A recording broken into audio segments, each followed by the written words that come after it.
Fabio Sementilli, a name synonymous with style, charisma, and success. The Italian-born hairstylist had taken the world by storm. His talent? Transforming ordinary hair into breathtaking masterpieces. He was a visionary, an artist, a true icon in the beauty industry. Fabio's journey began in Toronto. He quickly rose through the ranks, his passion and skill unmatched. His infectious energy and charming personality captivated everyone. He wasn't just a hairdresser, he was a star. His ascent in the industry was nothing short of meteoric. From humble beginnings to the pinnacle of success, Fabio became the vice president of education for Wella, a prestigious haircare company. He traveled the globe, sharing his knowledge and inspiring aspiring hairstylists. His life was a testament to his hard work and dedication. Little did anyone know, a sinister plot was brewing beneath the surface of this glamorous life. A story of love, betrayal, and ultimately, murder. January 23, 2017. The sun shone brightly on the affluent neighborhood of Woodland Hills, California. But inside Fabio's luxurious home, darkness had fallen. A horrifying discovery awaited. Fabio's wife Monica returned home from running errands. She found her husband sprawled on the back patio, lifeless. Panic surged through her. She frantically called 911.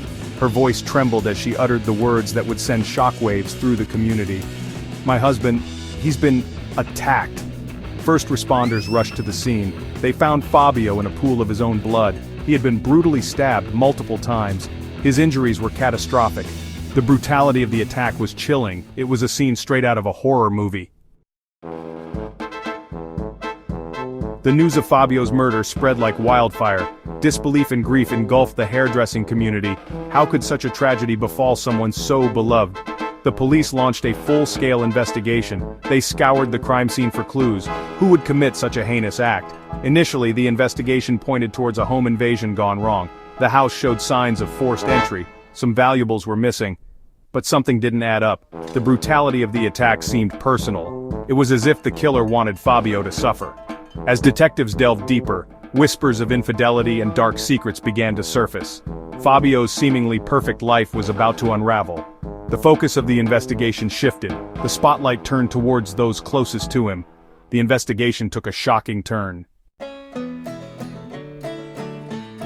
The investigation unearthed a tangled web of relationships and deceit. At the center of it all was Monica, Fabio's wife of over 2 decades. The seemingly heartbroken widow became the prime suspect.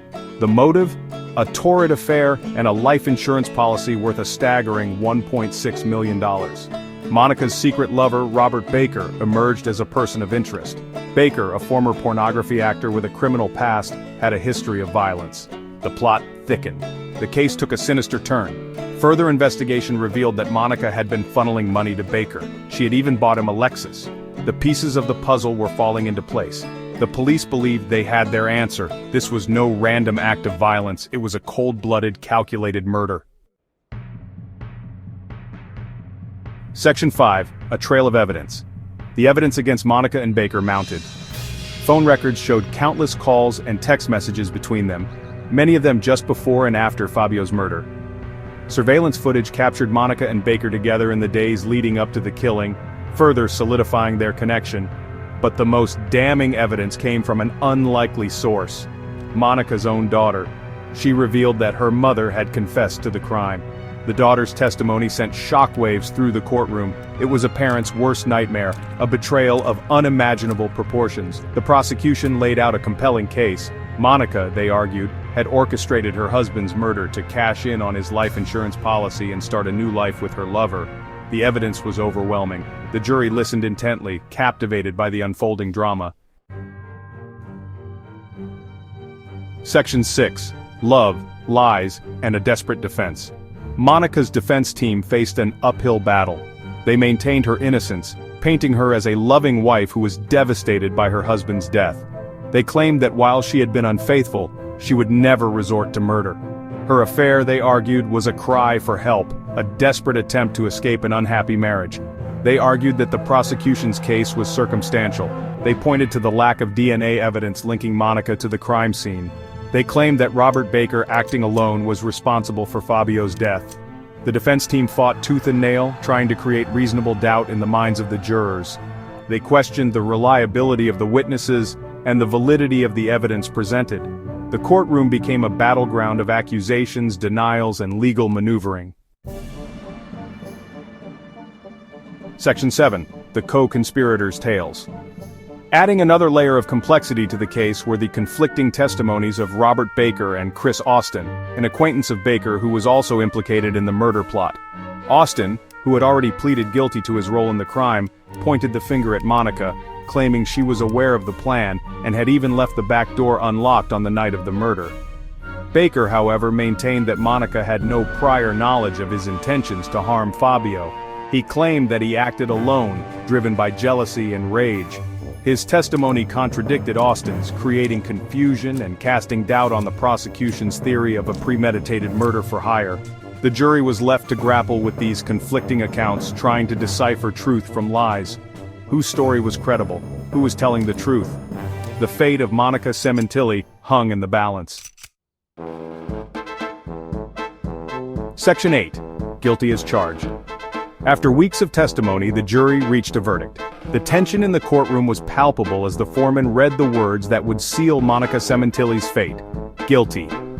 A collective gasp went through the courtroom. Monica, stone-faced, showed no emotion as the verdict was read. She was found guilty of first-degree murder and conspiracy to commit murder. The special circumstance allegations of murder for financial gain and lying in wait were also found to be true. The weight of the evidence, coupled with the compelling arguments presented by the prosecution, had sealed her fate. Her sentencing was scheduled for a later date. The judge made it clear that Monica faced a life sentence without the possibility of parole. Justice, it seemed, had prevailed. Section 9. Justice and its aftermath. The Sementilli murder case sent shockwaves through the hairdressing world and beyond. It was a stark reminder that even in the midst of glamour and success, darkness can lurk. The case captivated the nation, becoming a tabloid sensation. For Fabio's family, the verdict brought a sense of closure but not true justice. Nothing could bring back their beloved brother, father, and friend. They spoke of their loss, their pain, and their hope that Monica would spend the rest of her days behind bars, paying for the heinous crime she had committed. The case served as a cautionary tale about the devastating consequences of infidelity, greed, and the lengths to which people will go to cover up their crimes. It left a permanent scar on the lives of everyone involved, a chilling reminder of the fragility of life and the darkness that can reside in the human heart.